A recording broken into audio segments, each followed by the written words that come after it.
আন্তর্জাতিক gateway operator খাতে প্রায় ৮৬৮ কোটি টাকা পাচারের অভিযোগে দুটি প্রতিষ্ঠান ও তাদের শীর্ষ ৪ কর্মকর্তার বিরুদ্ধে অভিযোগপত্র দাখিলের অনুমোদন দিয়েছে দুর্নীতি দমন কমিশন দুদক। রোববার দুদক মহাপরিচালক আক্তার হোসেন এ তথ্য জানান। মাদারীপুর পৌর শ্রমিক দলের কমিটি গঠনের দ্বন্দ্বের জেরে এক নেতাকে কুপিয়ে হত্যা করা হয়েছে। নিহতের নাম শাকিল মুন্সি, তিনি সদর উপজেলা শ্রমিক দলের সভাপতি। নোয়াখালীর চিফ জুডিশিয়াল ম্যাজিস্ট্রেট আদালতে সাক্ষ্য দিতে এসে জনতার হাতে আটক হয়েছেন সুধারাম থানার সাবেক এসআই লিটন চন্দ্র দত্ত। সিআইডি সাবেক প্রধান আলীসহ ৬ জনের বিরুদ্ধে দুদকের অনুসন্ধান। আমার বাংলাদেশ পার্টির চেয়ারম্যান মুজিবুর রহমান মঞ্জু জানিয়েছেন, তার দলের সাধারণ সম্পাদক ব্যারিস্টার আসাদুজ্জামান ফুয়াদ গ্রেপ্তার হওয়ার সংবাদটি ভুয়া ও মিথ্যা প্রপাগান্ডা। সোমবার তিনি নিজেই একথা জানান। ঝিনাইদহের মহেশপুরে এক ভারতীয় নাগরিককে আটক করেছে বিজিবি।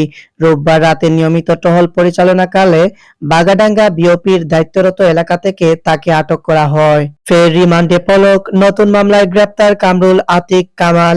জুলাই গণ অভ্যুত্থানে ছাত্র জনতার আন্দোলনে রাজধানীর যাত্রাবাড়ীতে অটোরিকশা চালক ওবায়দুল ইসলাম হত্যা মামলায় সাবেক আইসিটি প্রতিমন্ত্রী জুনাইদ আহমেদ পলককে ৪ দিনের রিমান্ডে নেওয়ার আদেশ দিয়েছেন আদালত। স্টারলিংক ইন্টারনেটের পরীক্ষামূলক ব্যবহার শুরু ৯ এপ্রিল। আগামী ৭ এপ্রিল থেকে ঢাকায় শুরু হচ্ছে ৪ দিনব্যাপী বিনিয়োগ সম্মেলন। সম্মেলনে ৫০টিরও বেশি দেশের ৫৫০ জন বিদেশি বিনিয়োগকারী অংশ নেবেন। এর বড় অংশই চীনের বিনিয়োগকারী। এছাড়া যুক্তরাজ্য, যুক্তরাষ্ট্র, জাপান ও ভারতের বিনিয়োগকারীরাও আসবেন। দেশের অন্যতম উপকূলীয় দ্বীপ চট্টগ্রামের সন্দ্বীপের সঙ্গে স্বাধীনতার অর্ধশতক বছর পরেও কার্যকর যাতায়াত ব্যবস্থা গড়ে না ওঠা লজ্জার বলে মন্তব্য করেছেন প্রধান উপদেষ্টা ডক্টর মোহাম্মদ ইউনূস। সোমবার সকালে চট্টগ্রাম সন্দ্বীপ নৌপথে ফেরি চালুর পর উপজেলা পরিষদের সামনে এক সমাবেশে এসব কথা বলেন প্রধান উপদেষ্টা।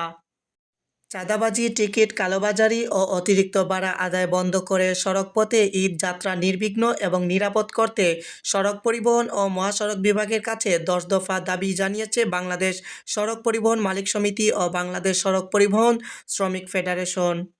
দেশে জরুরি অবস্থা জারি নিয়ে গুজব ছড়ানো হচ্ছে বলে মন্তব্য করেছেন স্বরাষ্ট্র সচিব নাসিমুল গনি। তিনি বলেন, দেশে আইনশৃঙ্খলা পরিস্থিতি স্থিতিশীল রয়েছে, তাই জরুরি অবস্থা জারির বিষয়টি গসিপ। এ সম্পর্কে আমার কোনো মন্তব্য নেই। সোমবার সচিবালয়ে মানব পাচার ও অবৈধ অভিবাসন প্রতিরোধে অস্ট্রেলিয়ার সঙ্গে এসওপি সই শেষে সাংবাদিকদের এক প্রশ্নের জবাবে তিনি একথা বলেন। দেশের রপ্তানি আয় এবং প্রবাসী আয় বাড়লেও প্রকল্প ঋণের প্রতিশ্রুতি কমিয়ে দিয়েছে সহযোগীরা।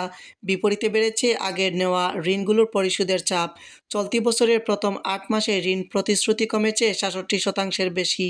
সোমবার অর্থনৈতিক সম্পদ বিভাগের প্রকাশিত মাসিক হালনাগাদ প্রতিবেদনে এ তথ্য উঠে এসেছে।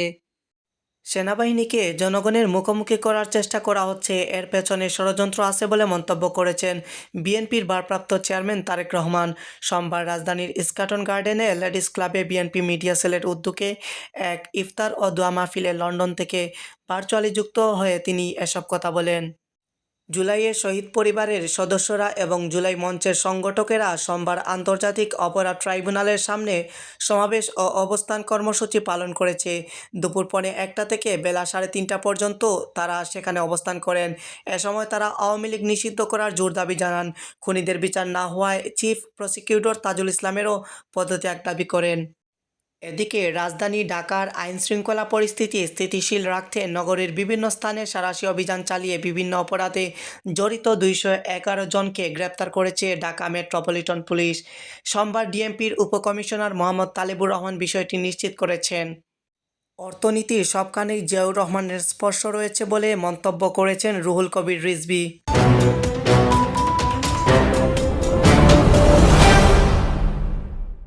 ফিলিস্তিনের গাজায় উপত্যকায় ইসরায়েলি বর্বর হামলায় আরও ১২ ফিলিস্তিনি নিহত হয়েছেন।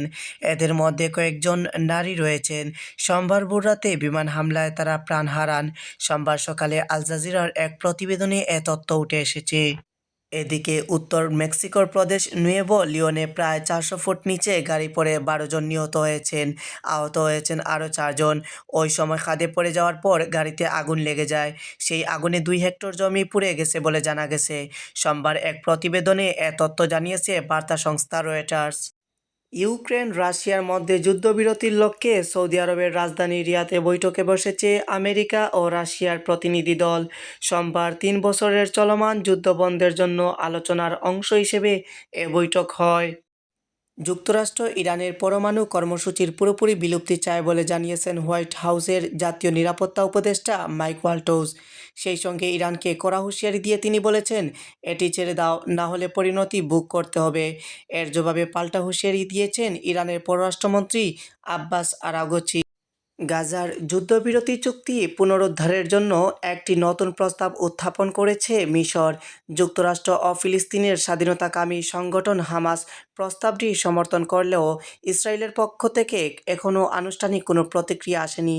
সোমবার এক প্রতিবেদনে এমনই তথ্য জানিয়েছে বার্তা সংস্থা রয়টার্স ও জেরুজালেম পোস্ট।